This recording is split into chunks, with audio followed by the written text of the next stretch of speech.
নমস্কার, যুক্তি তর্ক সঙ্গে অর্কই আপনাদের স্বাগত। আপনাদের সঙ্গে আমি অর্কপ্রভ সরকার।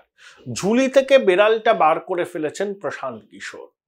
একটি টিভি চ্যানেলকে দেয়া সাক্ষাৎকারে প্রশান্ত কিশোর বলেছেন যে এ রাজ্যে বিজেপির ফল লোকসভা নির্বাচনে আগের থেকে ভালো হবে। 2019-এ তারা 18টা আসন পেয়েছিল। আগের থেকে ভালো হওয়ার মানে প্রশান্ত কিশোরের মতে নিশ্চয়ই 18+।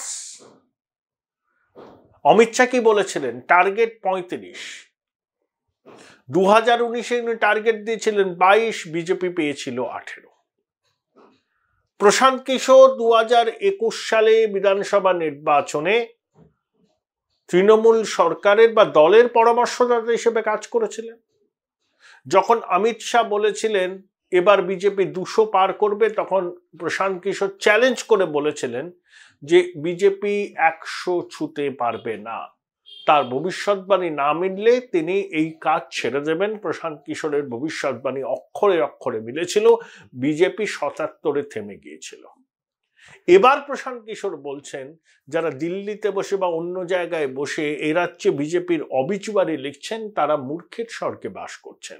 পশ্চিমবঙ্গে বিজেপি একটি প্রতিষ্ঠিত রাজনৈতিক শক্তি এবং লোকসভা নির্বাচনে তাদের ফলাফল আগের থেকে অনেক ভালো হবে। অনেক সমীক্ষক সংস্থা অনেক রকম প্রেডিকশন করছেন। Mood of the nation India Today বলছে বিজেপি 19টা আসন পাবে, 40% কাছাকাছি আসন পাবে, এই ভোট পাবে। আবার একটি দক্ষিণ ভারতের প্রতিষ্ঠান বলেছে বিজেপি 41%-এর বেশি ভোট পাবে, তৃণমূল 31%-এর কাছাকাছি ভোট পাবে, বিজেপি 29টা আসন পাবে, তৃণমূল 13টা আসন পাবে।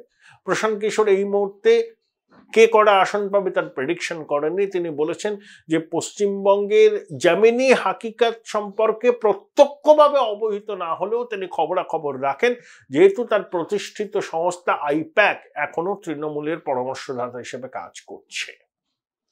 कि मुझे दीदी के साथ काम करते हुए कोई दिक्कत हुई नहीं, लेकिन मैं बंगाल में बीजेपी और टीएमसी में बड़ी लड़ाई देखता हूं। कई लोगों को जो ऐसा लग रहा है कि विधानसभा में जिस तरह की सफलता टीएमसी को मिली थी, इसका मतलब है कि बीजेपी एकदम कमज़ोर पड़ गई है पश्चिम बंगाल में। वो बहुत बड़ी भूल कर रहे हैं। बंगाल में BJP is a rising force और टीएमसी को बहुत बड़ी चुनौती है, और टीएमसी ने अगर ठीक से चुनाव नहीं लड़ा तो उनको 2019 की तरह झटका भी लग सकता है। অর্থাৎ প্রশান্ত কিশোর কিছুদিন আগে অভিষেক তেজস্বীদের বলেছিলেন না টবে লাগানো গাছ। এবারও যে কথাটা বললেন তাতে তৃণমূলের অস্বস্তি বাড়ল, যদিও তৃণমূল প্রশান্ত কিশোরের এই বক্তব্য নিয়ে আনুষ্ঠানিক কোনো প্রতিক্রিয়া জানায়নি, কারণ আইপ্যাক এখনো তাদের পরামর্শদাতা সংস্থা। সেই আইপ্যাকেরই প্রাণপুরুষের এই মন্তব্য নিশ্চয়ই শাসককে তো খুব সুনজরে, শাসককে তো খুব ভালো জায়গায় রাখবে না। তারা এই বলতেই পারে এই মন্তব্য কেন প্রশান্ত কিশোর এই মুহূর্তে করলেন, সেটা তাদের ইন্টারনাল ব্যাপার। কারণ তৃণমূলের পায়ের তলা থেকে যে মাটি সরে গেছে এটা পশ্চিমবঙ্গের মানুষ বুঝছেন। প্রশান্ত কিশোর বুঝেছেন, এটা ভালো। প্রশান্ত কিশোর না বুঝলেও পশ্চিমবঙ্গের মানুষ বুঝেছেন। সন্দেশখালী ঘটুক বা না ঘটুক, না ঘটলেও তৃণমূলের নির্বাচনী বিপর্যয় অবশ্যম্ভাবী ছিল।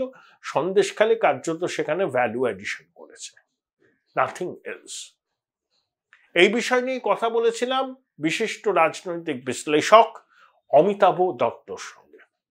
অমিতাভ দা, প্রশান্ত কিশোর বলে দিয়েছেন যে এবারে পশ্চিমবঙ্গে বিজেপির ফলাফল 2019-এর থেকেও ভালো হবে, এবং সন্দেশখালী ঘটুক বা না ঘটুক পশ্চিমবঙ্গের জনগণ বিজেপির কে ভোট দেওয়ার জন্য অনেকেই, সবাই নয়, তৈরি আছেন। সন্দেশখালী শুধু ভ্যালু অ্যাডিশন, মানে সন্দেশখালী না হলেও বিজেপির ফলাফল ভালো হতো। কি বলবেন?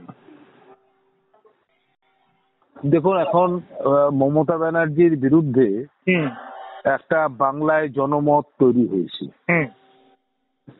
এখন সেটা বিজেপির কাছে কতটা রিফ্লেক্ট করে, এবং যেটা আমাদের এখানে পোলারাইজেশন রয়েছে, সেই পোলারাইজেশনটা কি হিসাবে কাজ করছে তার উপরে লোকসভা নির্বাচনের ফলাফলটা অনেকাংশেই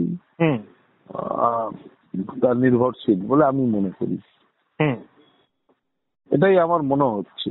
এখন এই মুহূর্তে বিজেপি 18টার বেশি পাবে কি 18 থেকে কম পাবে, এই ধরনের আলোচনাটা করাটা খুব বাঞ্ছনীয় এই জন্য নয়, কারণ লেফট কংগ্রেসের ভূমিকাটাও এর মধ্যে দেখতে হবে এবং মমতা ব্যানার্জি কি সিদ্ধান্ত নিচ্ছেন এবং প্রার্থী পদ, বিজেপিরও প্রার্থী পদ, অনেকগুলো জিনিসই আছে। প্রশান্ত ভূষণ বলেছেন তিনি ইলেকশন অ্যানালিস্ট, তার মতো করে তিনি বলেছেন, কিন্তু এখনো সেটা আমার মনে হয় প্রিম্যাচিওর জায়গা এখন। তবে হ্যাঁ, লড়াইটা মানে কানায় কানায় লড়াই হবে, কারণ লড়াইটা এখানে মোদি ভার্সেস মমতা না, মমতা ভার্সেস অ্যান্টি মমতা, এটা আস্তে আস্তে ফোমেন্ট করছে। এবং সন্দেশখালী কি হচ্ছে না হচ্ছে এটার থেকেও সব থেকে বড় কথা হচ্ছে সন্দেশখালীটা হচ্ছে লক গেট খুলে গেছে, এটা প্রমাণিত হচ্ছে। এটা সন্দেশখালীটা হচ্ছে একটা টেস্ট কেস, সেটা বেরিয়ে এসছে। এর সাথে নন্দীগ্রাম সিঙ্গুরের বিরাট ফারাক আছে, বিশাল ফারাক আছে। বলুন না, প্রশান্ত কিশোর 2021-এর আগেও বলেছিল যে বিজেপি 100টা ছুঁতে পারবে না, 100 ক্রস করলে উনি ছেড়ে দেবেন কাজ। তাই ওনার কথায় একটা আলাদা গুরুত্ব অনেকে দেয়। সেই প্রেক্ষিতে ওনার এই বিষয়টা, বিজেপি 100টা পাবে না সেটা একা প্রশান্ত কিশোর বলেনি, অনেকেই বলেছিল। এবং যখন অমিত শাহ বলেছিলেন 200 পার, তখন যারা অন্তত রাজনৈতিক যারা চিন্তা ভাবনা করেন বা দেখেন, বিশ্লেষক তো নয়, সকলে বিশ্লেষক নয়, সেফোলজিস্ট এখন খুব কম, যে সমস্ত ডাটা নিয়ে বসে বসে পশ্চিমবাংলার এরকম সেফোলজিস্ট এখন খুব কম কাজ করছে, ভারতেই খুব কম কাজ করছে। মানে যারা প্রথম পায়োনিয়ার ছিলেন প্রণব রায় আর ওই দিনের দুয়া, তারপরে সেই অর্থে সেফোলিস্ট সেইভাবে অল ইন্ডিয়ার ক্ষেত্রে খুব কম। আর যে ছিল এখন ওই কিষাণ আন্দোলনে যোগদান করেছে যোগেন্দ্র যাদব। সুতরাং সেই অর্থে সেফোলজিস্ট, সেই অর্থে তো প্রশান্ত কিশোর সেফোলজিস্ট নয়। হ্যাঁ, কিন্তু যাই হোক, এখানে পশ্চিমবাংলার 1-1 লোক সেফোলজিস্ট হিসেবে কাজ করেন, কিন্তু খুব বেশি লোক কাজ করেন না। তাহলে সাইন্টিফিক ভাবে এটাকে বার করা এবং সেটাকে অ্যাজিউম করার এখনো সময় খুব ম্যাচিওর্ড বলে আমি মনে করছি না, কারণ সিচুয়েশন ফ্লুইড। তবে যেটা আমরা গ্রাউন্ড লেভেল থেকে বুঝতে পারি, মমতা এবং অ্যান্টি মমতা পোলারাইজেশন, এবং অ্যান্টি মমতার জায়গায় যদি ভোট পোলারাইজড হয়ে যায় তাহলে মমতা ব্যানার্জির পক্ষে বিপদ আছে।